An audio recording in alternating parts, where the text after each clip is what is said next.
Bienvenue sur Mobility TV pour parler marketing prédictif. Comment anticiper le comportement des clients? Quels sont les avantages apportés aujourd'hui par la technologie? Est-ce que tout passe finalement par des algorithmes? Les points de vente français sont-ils prêts à s'y investir?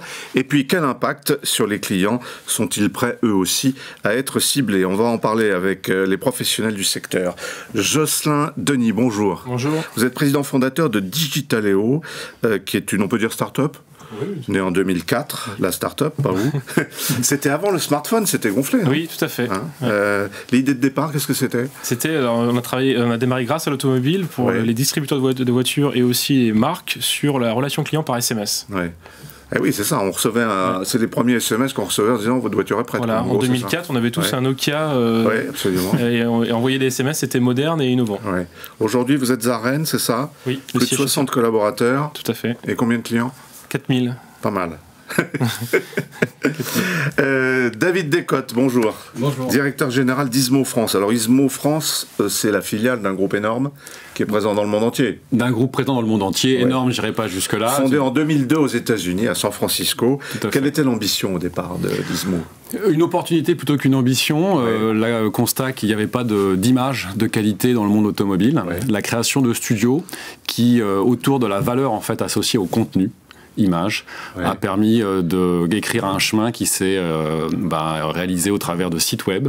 Quand on fait des sites web, on génère des leads, donc après des technologies CRM, parce que quand on a des leads, il faut savoir gérer et processer. Et puis aujourd'hui, la data, le big data, pour justement être capable de faire des analyses issues de cette donnée qu'on brasse. Très bien. David Ledouin, bonjour. Bonjour. Vous êtes cofondateur d'Advalo, la première plateforme de marketing individualisée. Ça veut dire que les autres ne le sont pas?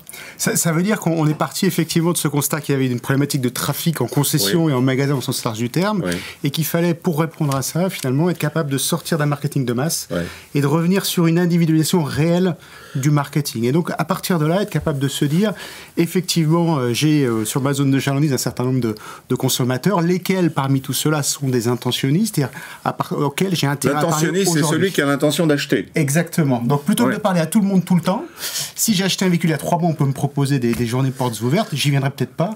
En revanche, si effectivement j'ai acheté mon véhicule il y a 5 ans et qu'on vient me proposer quelque chose, j'y serai certainement beaucoup plus réceptif. Donc, tout l'enjeu, c'est d'arriver justement à comprendre où est-ce qu'on doit finalement focaliser, concentrer son effort marketing.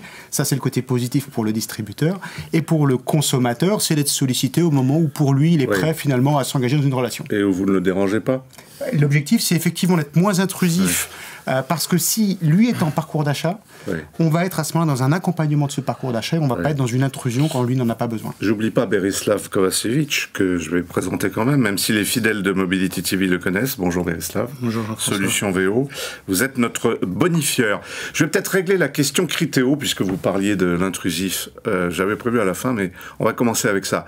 Est-ce qu'on n'atteint pas des seuils maintenant d'intrusion auprès des clients insupportables, même pour ceux qui, avec un smartphone, ne regardent que de temps en temps, etc. On ne peut plus aujourd'hui chercher quoi que ce soit sur quoi que ce soit sans être envahi par des choses. Voilà. Je vais vous raconter une toute petite anecdote ultra rapide. J'ai acheté un très beau meuble chez Habitat, un lit, il y a 6 mois. On continue à me proposer des lits. Je suis cerné par Criteo qui m'envoie... Bon, c'est pareil pour l'automobile. Alors, quelle est la réponse à ça? Je crois que la réponse, c'est d'accompagner les distributeurs de voitures et les marques dans la structuration de leur data, parce que plus la data sera de qualité et bien raffinée, plus on pourra être pertinent dans les ciblages. Et l'autre élément aussi, je pense que l'avenir est à le fait que ce sera le consommateur qui pilotera sa relation et sa data, justement. Est-ce que oui, si je peux me permettre, là, en fait, ce que décrivait Jean-François, c'est du semi-prédictif. C'est-à-dire qu'en fait, le client a déjà acheté, il continue de recevoir des offres. Et ça fait des années qu'on entend dans l'automobile. C'est terrible. On m'appelle uniquement tous les 4 ans quand je charge de voiture, et quand j'en ai acheté une, on continue de m'en proposer d'autres. C'est ça. C'est un classique du genre. Le principe de la data, justement, l'analyse qu'on appelle la smart data, c'est justement une fois qu'on a storé, enfin qu'on a eu la donnée, qu'est-ce qu'on en fait? Et en fait, on va mélanger à la fois du prédictif et aussi de la donnée factuelle. C'est-à-dire C'est-à-dire que la donnée factuelle, c'est que vous avez acheté un lit. La donnée prédictive, ça va être que vous surfez actuellement sur, par exemple, des catalogues d'oreillers. Oui. Et on va vous proposer, du coup, des accessoires. Ça, je comprends bien. Mais si je viens d'acheter une voiture, effectivement, et que vous m'en proposez, parce que ça vient aussi souvent de mon concessionnaire, du même concessionnaire, qui se souvient plus qu'il m'a vendu une voiture il y a 1 mois ou 2 mois. Pourquoi Tout à fait. Alors, la nécessité, effectivement, pour le concessionnaire, sa difficulté aujourd'hui, c'est premièrement d'être capable de consolider cette donnée. C'est-à-dire qu'il a cette donnée dans différentes DMS, différents CRM. Oui. Il a énormément de données chaudes aussi qui viennent finalement de son site Internet. Un acheteur sur 2, VO, va passer par le site Internet du concessionnaire avant de finaliser son achat. Donc, le premier enjeu auquel il faut l'aider à répondre, c'est la consolidation de l'ensemble de ces flux de données, CRM, DMS, et de la donnée chaude comportementale sur le site Internet. Premier élément. Deuxième élément de réponse, c'est d'être capable de rendre effectivement cette donnée intelligible, cette donnée intelligente, c'est-à-dire qu'à travers ce qu'on appelle du marketing prédictif, c'est-à-dire des algorithmes, essayer de détecter si ce consommateur effectivement est en appétence aujourd'hui, il a envie d'acheter un véhicule, ou est-ce qu'il vient de l'acheter, et à ce moment-là, c'est plus la peine de lui parler. Ça, donc, vous arrivez à le savoir quand même, quand vous arrivez pas à le gérer, puisque... Alors, c'est le métier de... Alors, nous, c'est concrètement notre métier, c'est exactement ce sur quoi on a créé la société, puisqu'on partait de ce constat d'une sursollicitation du consommateur, une centaine d'emails par jour, des bannières dont on ne peut plus aujourd'hui. Donc, on est parti vraiment sur cet axiome-là, en disant il faut résoudre cette problématique. Et on est parti de quelque chose de très très concret, qui était finalement de se dire aujourd'hui, si je rentre dans un magasin textile que je ne connais pas, je fais tranquillement le tour des rayons, un vendeur vient me voir, qu'est-ce que je lui dis ? Je lui dis merci, je regarde, je veux absolument pas être dérangé, je suis en phase d'inspiration. Par contre, si j'ai décidé d'acheter et qu'il peut me proposer la bonne taille, la cabine et des chaussures pour essayer, je suis ravi. Et donc, c'est toute la question, c'est à quel moment j'amène le vendeur pour que justement il m'accompagne, il m'apporte de la valeur ajoutée dans le parcours d'achat. La question, parce que moi j'ai été frappé, d'ailleurs on s'y est vu, le dernier salon de la NADA aux États-Unis, c'était vraiment frappant. La grande tendance cette année, c'était beaucoup d'agences comme les vôtres sur le marketing prédictif, mais en même temps quand on leur parlait, ils nous disaient on n'est pas sûr qu'en dehors des dealers américains, les dealers français ou même les dealers européens soient prêts, parce que leurs fichiers sont pas nettoyés, donc ils ont encore des reliquats, des relents de non-performance par rapport à ça. Clairement, parce qu'ils sont pas encore équipés. Derrière, ça sous-tend la question de la technologie. Aujourd'hui, combien de groupes dans les top 200 sont réellement équipés d'un CRM performant ? Et avec du CRM, vous faites pas de la smart data. Avec un CRM, vous faites au maximum justement de l'accumulation de données. Oui. Vous en faites ni l'analyse, ni les actions qui sont menées derrière, parce qu'on parle de marketing prédictif, mais la finalité de tout ça, c'est quoi ? C'est le marketing personnalisé. Qu'est-ce qui fait en fait que votre message va être pertinent ? C'est la qualité de ce message intrinsèque. Et ça, en bout de chaîne, c'est pas une data, enfin c'est pas une plateforme de data qui va vous pousser le message. Ça reste une organisation humaine derrière. Est-ce qu'on peut imaginer entendre là bientôt avec vos technologies en France des concessionnaires dire cette campagne je la fais pour seulement 3% de mes clients. Alors, pour les autres, c'est pas la peine. Oui, moi j'ai vraiment en 15 ans là, j'ai vraiment vu l'évolution des groupes de concessions où avant au début des années 2000 ils étaient plutôt dans un marketing monocanal. Il fallait faire du marketing direct. Après, ils ont compris qu'il fallait faire du multicanal. Et là, je commence à les voir vraiment commencer à se lancer dans la structuration de data. Et d'ailleurs, ils le font, ils créent des équipes, ils ont renouvelé leurs équipes marketing pour créer des équipes qui vont travailler la data, le web marketing et toutes ces technologies. Il y a de l'embauche de jeunes générations. Voilà, et ils créent des hubs au niveau de leur holding. Et je pense que l'étape d'après, à partir du moment où la data va être bien structurée, ça sera l'exploitation à travers le prédictif. Mais déjà, notamment à l'après-vente, dès les années 2000, on a initié des choses sur les relances, sur les entretiens des véhicules, en fonction du kilométrage, et on faisait du prédictif, c'est-à-dire que le message est programmé, on le fait toujours, programmé en avance de phase, parce qu'à partir du moment où on connaît les kilométrages, on sait à quel moment on doit pouvoir à peu près le relancer. Donc il y a déjà des choses qui sont initiées. Mais ça, c'est dans ma voiture, la programmation de l'entretien, c'est ma voiture qui me dit... on relance le client par SMS pour qu'il prenne rendez-vous, parce qu'il n'a plus qu'à cliquer sur le numéro de téléphone, par exemple. D'accord. Vous vouliez dire ? Très concrètement, pour un groupe comme le groupe Jean Rouillet ou le groupe Bodmer, c'est ce qu'on fait aujourd'hui, c'est-à-dire qu'on a travaillé à la consolidation des données, on travaille effectivement à la détection des signaux d'intention d'achat, soit chez leurs prospects qui ne connaissent pas encore, soit chez leurs clients. Et on va être capable certaines fois de dire, tiens, finalement, ce client qui a acheté un véhicule il y a quelque temps dans ta concession, il est en ce moment en train de s'intéresser à ce véhicule-là. Et donc, on va pouvoir, entre guillemets, remonter un nouveau lead à l'équipe, soit à la cellule de qualification, soit aux commerciaux, grâce à son surf, pour qu'ils prennent grâce à son surf, grâce à sa navigation. On va qualifier son intention d'achat, on va qualifier son appétence, c'est ce qu'il cherche plutôt, un SUV, plutôt, etc. Et donc on va mobiliser les forces de vente pour qu'à ce moment-là, ils soient appelés de façon opportune. Je pose encore une question concrète. Moi, je vais beaucoup sur YouTube regarder une émission qui s'appelle Vintage Mécanique, qui est consacrée aux voitures anciennes, rénovées, revendues, etc. C'est une émission à format de 50 minutes. Est-ce que vous le savez, ça? Est-ce que mon concessionnaire Volkswagen, puisque je roule en Golf, sait que je passe ma vie sur YouTube ou que j'y passe beaucoup de temps et que je m'intéresse au vintage? À proprement parler, il ne le sait pas, mais on est capable de venir vous pousser un message au moment où vous y êtes, oui. Au moment où j'y suis. Il peut cibler à travers Google, parce que YouTube appartient à Google, un message très qualitatif, et donc vous allez être très personnalisé. Très personnalisé. Oui. Amazon, une plateforme qu'on connaît tous, va regarder votre comportement quand vous êtes sur sa plateforme, combien de temps vous restez sur un certain nombre de fiches clients, ce que vous avez acheté, bien sûr, mais vous observe aussi quand vous êtes sur Netflix.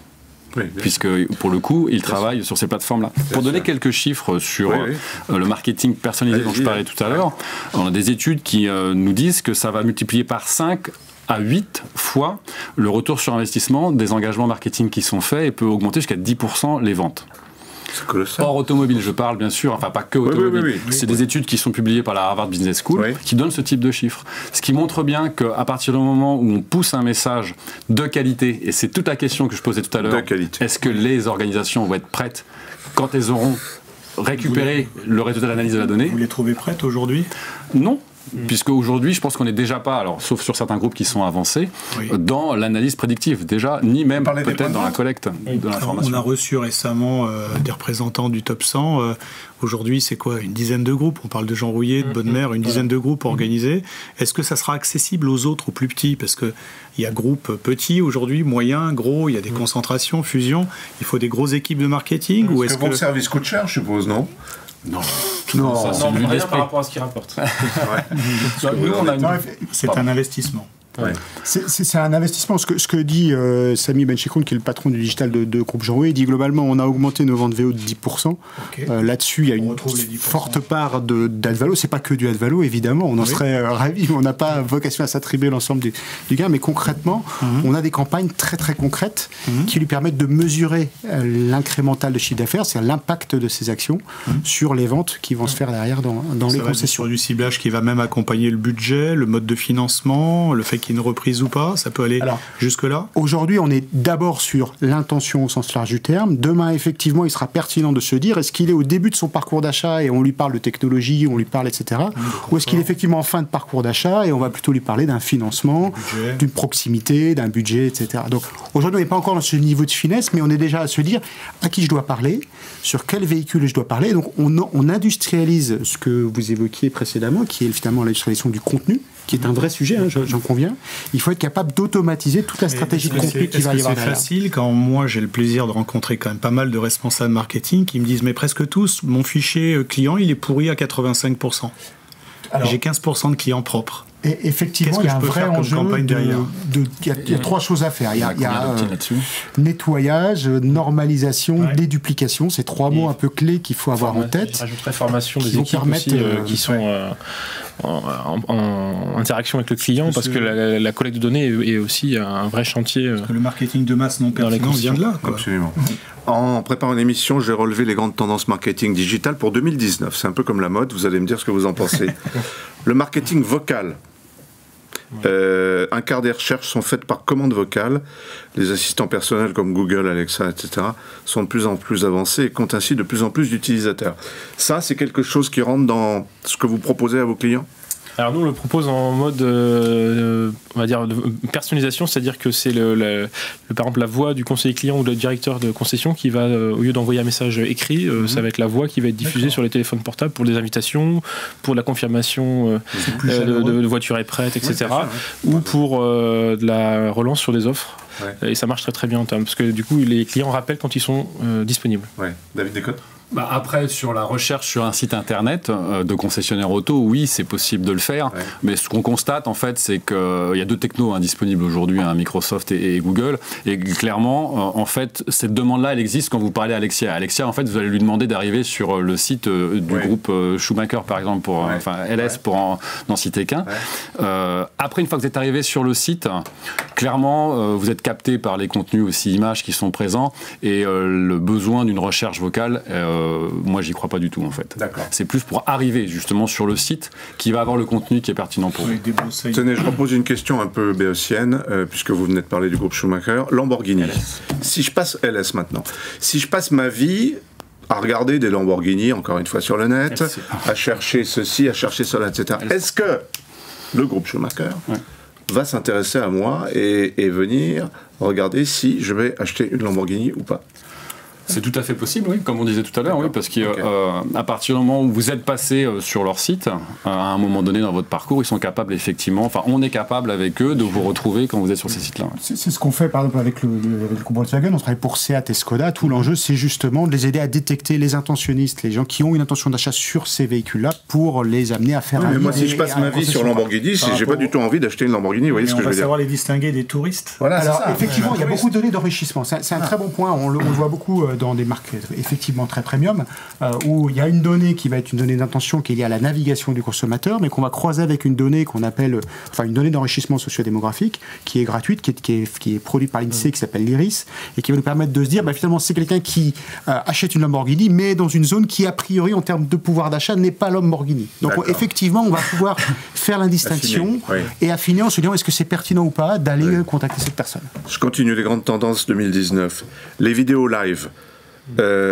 Pour les acheteurs de véhicules, la capacité de voir l'extérieur et l'intérieur est aujourd'hui déterminante. Vous êtes tous d'accord là-dessus? C'est-à-dire qu'il faut, si on ne soigne pas l'image, on est mort. Oui, le visuel est devenu essentiel dans le marketing. Les gens lisent de moins en moins. Donc il faut vraiment travailler le contenu. Je suis d'accord, il faut vraiment. Mais vidéo live, ça veut dire que ça coûte beaucoup plus d'argent. C'est plus. À 200%. Alors, pour répondre pas sur l'argent, mais sur l'attractivité, oui, on sait qu'une vidéo est à peu près 40 fois plus cliquée qu'une image. Ouais. Donc bien sûr, le pouvoir d'attractivité du contenu visuel vidéo est beaucoup plus fort. Et les stats de YouTube qu'on nous a montré au mondial disaient qu'en 2021, 80% des contenus seront en vidéo. Ouais. Donc là, et vous trouvez qu'il y a beaucoup de, je pense, juste la France, vous trouvez qu'il y a beaucoup de concessionnaires qui vous proposent... Non, c'est le début. On est très en retard, là. Il n'y a pas de problème technique. Est-ce qu'on est en retard par rapport aux autres pays, ou est-ce que... Mais on en revient, je suis d'accord, on en revient toujours à la même question. C'est le challenge qui est derrière, celui de l'organisation, en fait. C'est-à-dire que la technologie, sur ce type de choses, je gère avec mon smartphone, je fais des vidéos, il n'y a aucun problème. Oui, et la diffusion, elle est facile aussi.